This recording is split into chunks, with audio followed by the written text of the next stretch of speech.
here's my first attempt to print out the Porygon Z prototype, but I had a few issues right at the start. These legs were just too weak, and I picked it up just like this, just not even like trying to put pressure on it, and it just snapped. So I knew that I had done the infill like way too, I need to thicken up the infill basically. But then I had other issues with different parts. Like this was the first attempt here at the tail end that I got it to be this on the second try, but there were still some issues where a hole just appeared here, and the bottom also didn't finish printing. It just kind of did like that and gave up. Then also with the arms, you see here I had another hole here. I had it supported, so it was like this. But so I knew I had to fix that up.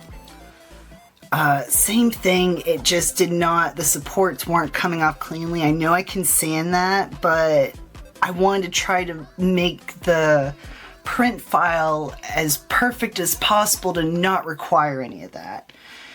I had a similar issue to the legs with the pole, the center pole, where it also snapped when I was just trying to put it together.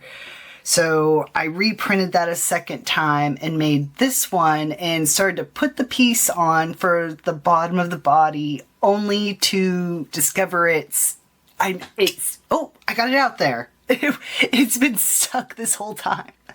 Okay, so yeah, this is supposed to be able to slide down on this like that and not just get stuck up here. So that was another thing, but essentially this would go on to here, this here, and then build the body together. The snoot works out fine, where it just kind of goes in like that. And I also made sure to have the snoot be hollow so that a magnet could be put in here, so that if it's necessary for it to go down to kind of hit the magnet of the water like container I'm going to be making for it, then it hits the opposing magnet side that makes it pop back, because they're the wrong ends hitting together. And so that is the wrap up of the first attempt to print the prototype. And then I unfortunately ran out of blue filament, that particular blue filament, and had to resort to a different, cheaper one that isn't as pretty, but still got the job done.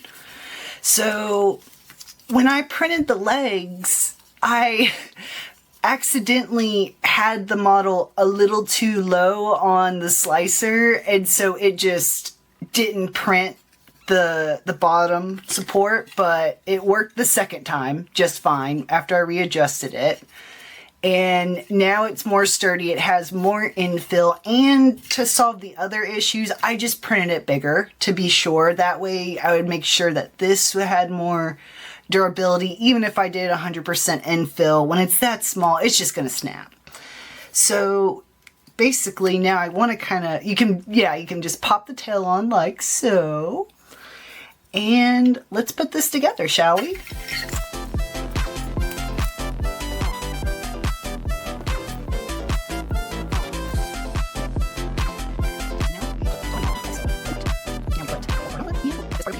So it just slides on like that. And then let's get our little stand ready here. Sorry about the angle. And what I did for this to keep it together and to balance things was the arms have these little, well, it fits through the sockets, but this won't fit on the stand unless the arm is going through to complete that connection. So now let's glue it. just gonna take this to a drop in there. Stand it back into position. And then just like so. Then keep that and let that dry for a second. Basically like trying to make sure no glue seeps to like get onto this part. That would prevent it from moving. So that's why I'm holding it like this. And it's also like lifted off the ground, so I don't want to just leave it at an angle or, yeah. So now we just gotta be patient. Once I get better at making like 3D sculptures and different joints, I'll be able to make better like snap-ins, but for now I still need to rely on just extruding and then using glue to put the two pieces together.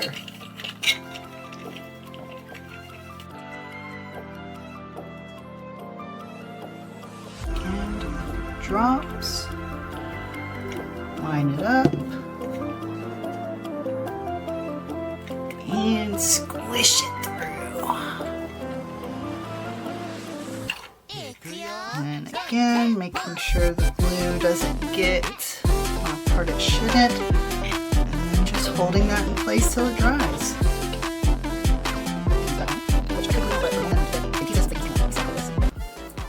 And then the head, I still need to fix this model because there was a in where the head connection went, it just fully filled over. So I had to drill into it and then use my 3D pen to kind of fill it in a little bit. So that's why it doesn't quite fit on right. So I need to fix that still. But now let's glue that on. Ooh. Alright, and just stick that on like so. And then wait for it to dry. While you're doing this, make sure that the tail, because I made the tail so that it's oval, it's not circular. So make sure when you're gluing the head that you're lining it up with the tail so it's not at a wonky angle. Alright, let's do a size comparison of this Porygon compared to the first print attempt. You can see a huge difference in size. And so, yeah, it's understandable why this little thing in comparison would just snap in two like it did. Yeah, just huge size difference.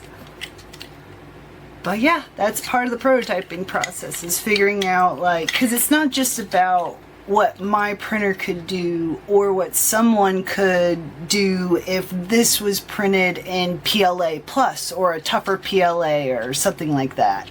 I want to be able to design models for people to print that are very accessible, so just regular filaments, regular PLA filaments could print, and also the least amount of supports, or at least pre-made supports that are made to most easily come off with the least amount of damage and least amount of filament, because it all adds up when it comes to things like you know, support material and stuff like that.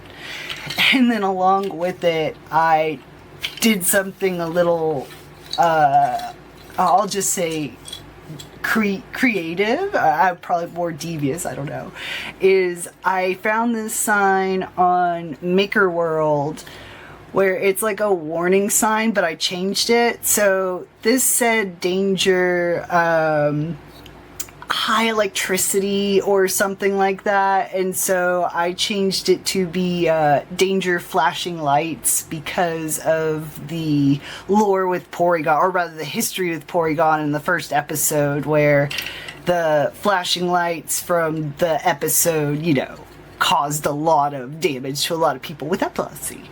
So I thought this would be, I don't know, now I kind of feel bad. I was going to say, oh, a cute little prop to go with it, but now it feels kind of dark. All right, now let's see how this actually works in action, huh? Oh.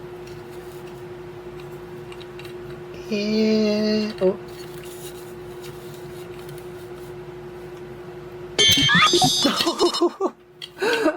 I guess he flips.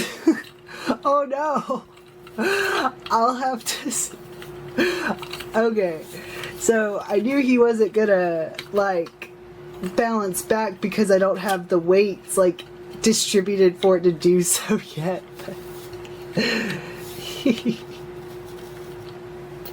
Boop.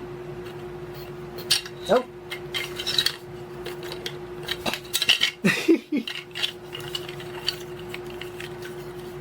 And there we go. Still has a little bit of work to do, but it's almost ready.